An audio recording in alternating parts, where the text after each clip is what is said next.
Bagaimana ketika imam meninggalkan at-tahiyat awal atau kunut? Nah, ini sering saya sampaikan karena memang saya menjumpai sendiri masih ada imam yang belum paham hal ini, Pak. Hukum at-tahiyat awal itu adalah sunnah ab'ad, sunnah yang nantinya jika ditinggalkan diganti dengan sujud sahwi. Begitu juga dengan doa kunut, itu adalah sunnah ab'ad bagi yang memakai kebiasaan untuk menjalankan sunnah doa kunut. Tapi kalau jenengan mempunyai pendapat yang tidak memakai kunut, hadirin, ya sudah, jenengan nggak usah memerlukan sujud sahwi nanti di belakang setelah tahiyat akhir. Nah, konsepnya begini, hadirin. Yang penting ketika seseorang itu meninggalkan sunnah ab'ad kemudian mau menjemput kembali sunnah ab'ad tersebut, jangan sampai masuk ke rukun berikutnya. Kalau sudah masuk ke rukun berikutnya, maka hadirin, kemudian ketika dia menjemput kembali ke sunnah tadi, dia sudah terhitung menambah rukun. Saya ulangi, sunnah ab'ad ini jika ditinggalkan kemudian lupa, karena lupa gitu Pak ya, kemudian mau mengulangi menjemput kembali untuk melakukan sunnah ab'ad, konsepnya adalah jangan sampai masuk batas minimal rukun selanjutnya. Kalau sudah masuk batas minimal rukun selanjutnya, tidak perlu kembali menjemput sunnah ab'ad tadi, tapi lanjutkan saja, nanti diganti dengan sujud sahwi.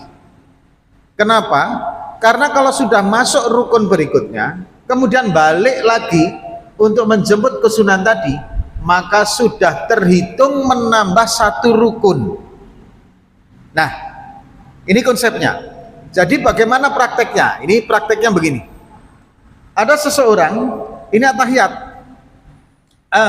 sujud yang kedua di rakaat yang kedua, artinya ini sujud at-tahiyat awal, Allahu Akbar, harusnya dia tahiyat nih harusnya, tapi dia kemudian naik Allahu Akbar. Nah, kalau sudah sampai di sini Anda baru ingat, Anda tidak perlu lagi untuk turun Allahu Akbar at-tahiyat awal lagi, nggak perlu Pak. Bahkan ketika berdiri di atasnya ruko saja, sudah di atasnya ruko kan begini Pak, sudah di atasnya ruko segini, Anda nggak perlu lagi turun Pak, Anda langsung saja. Jadi misalnya ini at-tahiyat nih, sujud, ini sujud Pak, kemudian Anda naik Allah, ini kan sudah di atasnya ruko Pak, jenengan nggak perlu lagi untuk turun. Begitu sampai di sini Anda baru ingat kalau at-tahiyat awal, Anda pun nggak perlu turun ketika sudah melewati batas ruko Pak, karena itu sudah masuk terhitung batas minimal berdiri, sehingga Anda sudah masuk rukun berdirinya. Kalau jenengan kemudian turun lagi at-tahiyat awal menjemput sunnah ab'adnya tadi, maka Anda sudah menambah rukun satu lagi yang berdiri tadi, yang seharusnya tidak ada, Anda tambahin, maka justru batal sholatnya. Nah, kasus ini ketika sholat munfarid sendirian, mudah, nggak ada repotnya. Yang repot kalau yang lupa imam. Nah, kalau bapak menjumpai atau ibu menjumpai, karena jamaah perempuan juga bisa, imam Allah sudah di atas batal minimal ruku Pak, ya kan? Makmum tidak perlu mengatakan subhanallah, ikuti saja. Anda nggak perlu juga tahiyat awal, ikuti saja.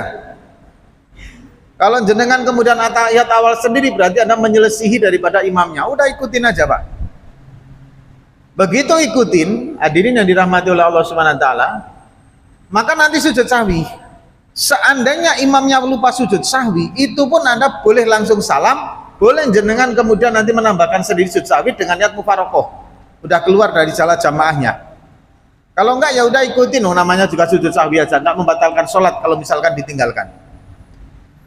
Nah hadirin, ini kasusnya. Kalau misalkan Allahu Akbar, sudah begini subhanallah, imam nggak mau turun, maka Anda ikutin aja, nggak perlu ikut atahiyat, nggak perlu mengadakan atahiyat awal sendiri, udah selesai. Kemudian, nah ini hadirin, bapak-bapak sekarang sudah tahu hukumnya kalau sudah berdiri masuk batas minimal ruku, masuk batas minimal berdiri di atas ruku posisi, tidak boleh lagi turun karena menambah rukun satu.